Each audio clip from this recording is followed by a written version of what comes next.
We have to retreat.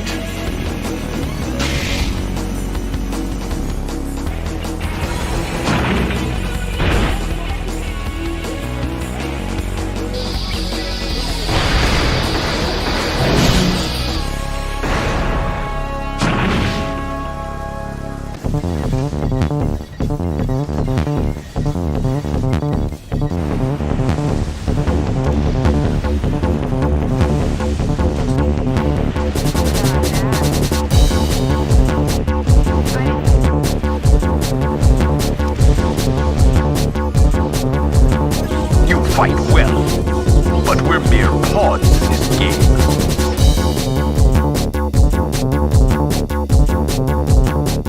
Hello everyone, this is Core. You join us on our 8th and largest installment of Armored Core August yet. Today we're covering Armored Core Nexus, a game so big they had to pack it onto 2 discs. This entry is easily one of the most mechanically rich and best Armored Core games to date, and even on the back of the box it advertises over 150 missions. Before we begin, I'd like to once again thank HaloOwl for the lovely artwork. I'd like to ask y'all to support the content however you desire. Now let's begin with the story, shall we?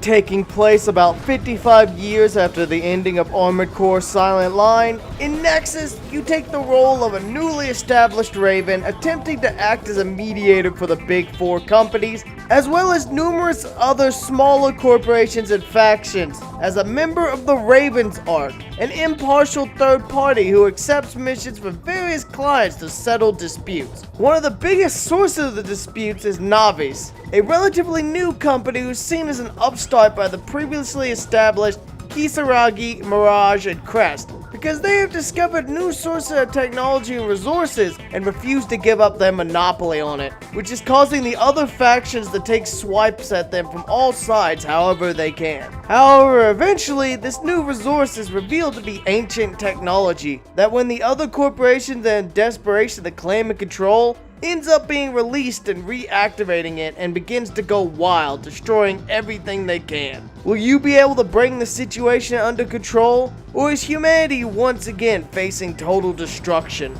All the while, the corporations continue to vie for every scrap of power and resource they can gather.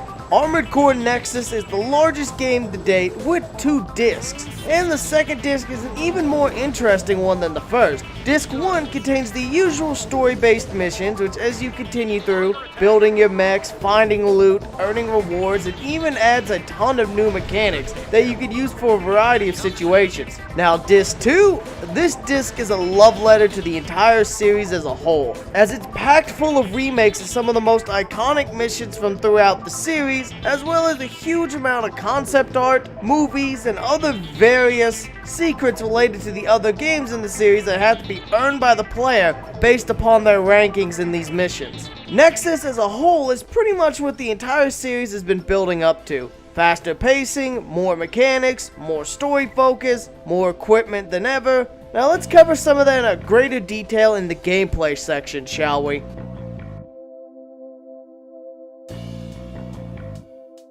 Nexus takes everything done up to this point and combines it all together with a bunch of new mechanics as well. One new feature that everyone's been begging for up to this point is proper full analog controls, and this game does deliver. Now you can aim and move entirely with the analog sticks, and the former buttons that would control this, that would be the L and R buttons, are now the left arm attack, right arm attack, weapon switch, and boost buttons. Though if you want those back to where they used to be, you can still do so because the game lets you remap all the controls however you desire. Which, hey, if you want to stick with the old control scheme, go for it, you madman. But the game's increased difficulty around having more free controls will not make it easy on you. I will say one negative for the controls is the fact they've removed the cockpit mode added by Silent Line, and to unlock the first person mode, you now have to complete the Revolution disc to 100% instead. I also do wish the control scheme would let you adjust the camera's sensitivity, as sometimes it just doesn't feel like the camera pans fast enough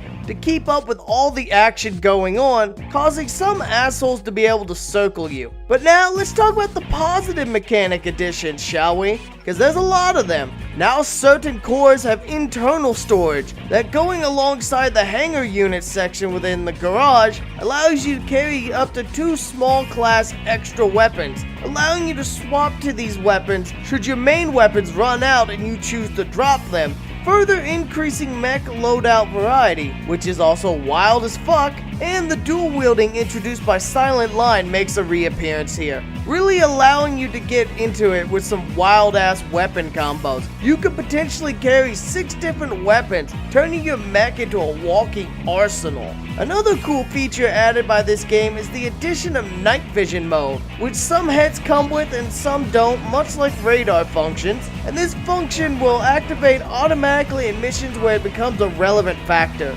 Also, electromagnetic interference has become a more prominent obstacle, with some enemies just naturally projecting a field around them that does not disappear until they are dead, and these interferences can cause issues such as lock-on failures or the radar ceasing to function. If a mission is suspected to have this, it may be a good idea to select parts that have a higher resistance to this. Speaking of parts, the part count's wildly up over around 400 parts, and that's without the clone weapons of Silent Line for the most part. A few did sneak their way in as upgraded versions of existing weapons, but most of the parts are either older ones brought back or newer parts entirely. Hell, some of the most iconic parts of the series actually have to be earned in the Revolution disc, completing the bonus missions. And another new feature further bolstering the customization the series is famous for is part tuning. Now you can spend credits up to 10 points of customization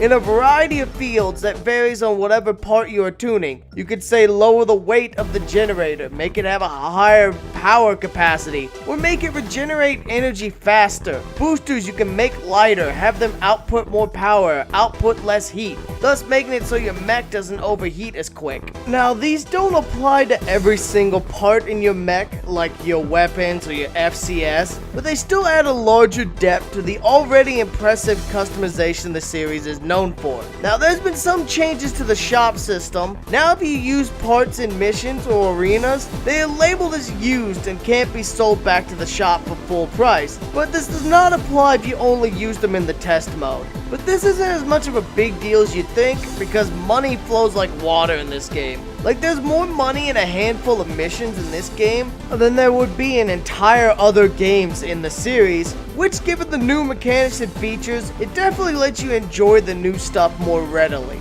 Another thing to note is the overheat feature is definitely more relevant than ever, as now even your boosters can overheat your mech if they run too hot or you boost for too long without letting them cool down. So be sure to invest in a good radiator. And if you're on a mission like the bioweapon missions, consider bringing the emergency radiator extension, as there are suicide bombing ticks that if they explode on you, will shoot your heat gauge into the thousands of degrees Celsius. And you heard me right, suicide bombing ticks. Never expected to utter that phrase before. The story in this game actually follows a dynamic plot that tracks your victories and losses. So unless you save often, a lot of the story and opportunities can be lost or changed depending on what you do. Speaking of story, the cinematics in this game are a lot more movie-like. Almost every level begins with a flashy, cool in-engine cinematic, giving a little more story or characterization. Targets approaching.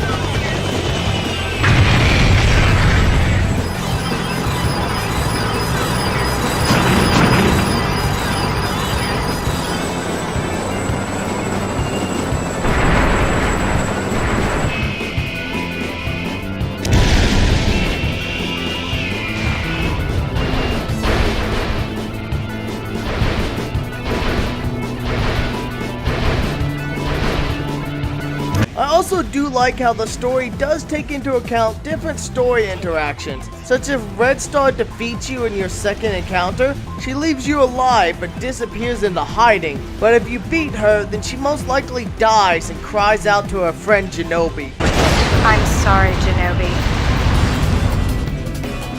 Warning, AP at 50%. Lots of little things which add up over the course of the game. Hell, you may want to intentionally lose a mission if you want a particular character to survive, or certain endings. Now, mission-wise, there are 63 missions within the Evolution disc, not counting the mini arena missions which periodically show up, and the 39 missions with the Revolution disc, bringing the mission count to a bare minimum at least over 100, which is quite high. And the Revolution disc is a love letter to the series as a whole, as it is packed to the gills with tons of content from across the series' history, such as promo posters used in Japan to advertise the games, a ton of concept art, a bunch of the CGI movies that take place in the game demos when you leave them running, a soundtrack listener that lets you listen to many of the most popular tracks from across the series,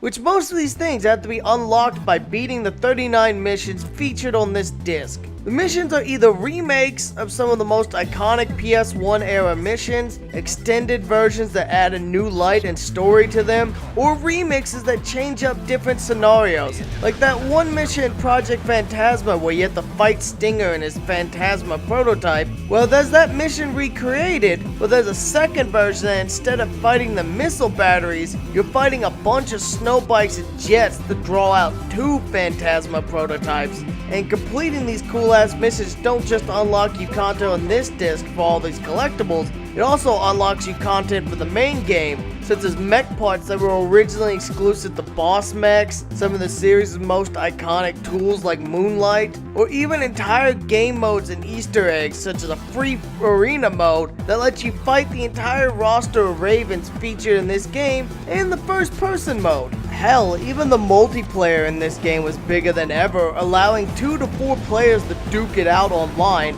in either tag team or versus matches in one of 14 different arenas. Now, the network services are definitely dead, but for various of the older gens, the community has been keeping it alive via network hacks for emulation. So if you want to play online, you're gonna have to figure out emulation, and good luck, because a lot of these players are seasoned vets who have been playing since these games were new. Hell, somehow they even managed to get the PS1 games working online, and those never had that capability in the past. Overall, the gameplay is bigger and better than ever in most regards. The game is longer, there's a ton of new content to dig into, there's a huge variety that's only gotten bigger and bigger, and with the control schemes finally tuned even further, they definitely took advantage of the refined controls to increase the difficulty. One final random little side note is you can technically import your Armored Core 2 and another Age emblems into Nexus, but you'll have to import them into Silent Line and then import that data from Silent Line into Nexus, as otherwise you can only import emblems from Armored Core Silent Line, and you cannot import your mechs and such from 3 or Silent Line, as this is treated as a full-fledged sequel and not an expansion, and the increase in quality definitely shows. Now let's talk about how it looks and runs, shall we?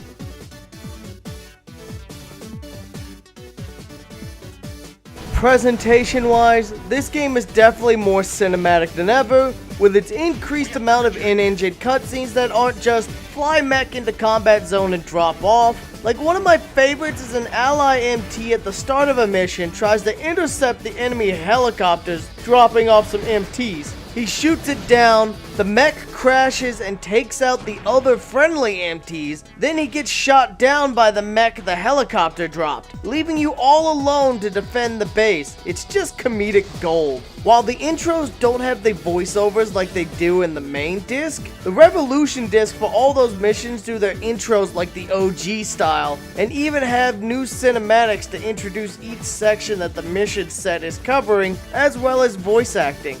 Workers in the Avalon Valley development area, demonstrating for better working conditions, have taken control of Doan Bridge. They've erected barricades and brought traffic to a halt. Also, I love the fact that the second disc even has a remixed version of the Raven's Nest theme from the first 3 Armored Cores when you're in the mission select area. Not gonna lie, it took me back. Plus, being able to watch a bunch of the original cinematics in a higher visual quality was definitely nice. And speaking of music, the soundtrack in this game is fantastic, and I really do love the fact the second disc contains a music player that lets you listen to like 31 tracks spread across the series' entire history. Performance-wise, the game runs pretty smoothly. I think by this point they had mostly ironed out the PS2 engine's kinks, as I rarely ever see a dip in performance. Now let's hop into the buy, borrow, or bin section, shall we?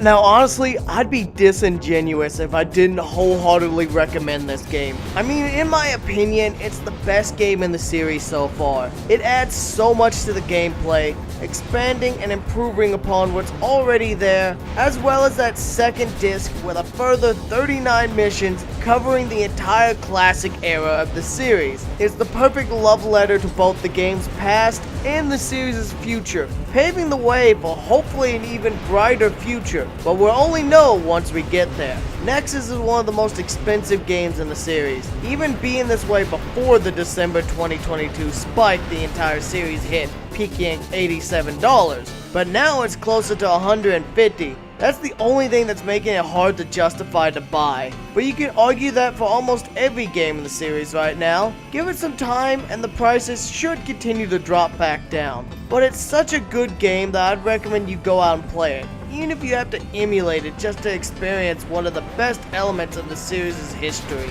Nexus is a must-play in the series in my mind. Now before we go, I'd like to once again thank HaloOwl for his lovely artwork, as he's done a fantastic job on the thumbnails for the series, and I'd like to thank all the members seen on the screen for y'all's constant support, and all of y'all for supporting this month's video binge on the entire series. This concludes today's entry of Armored Core August. Join us next time in our 9th entry of Armored Core August as we cover Armored Core Ninebreaker, a spin-off for Armored Core Nexus. This has been Core, and I'll see you then.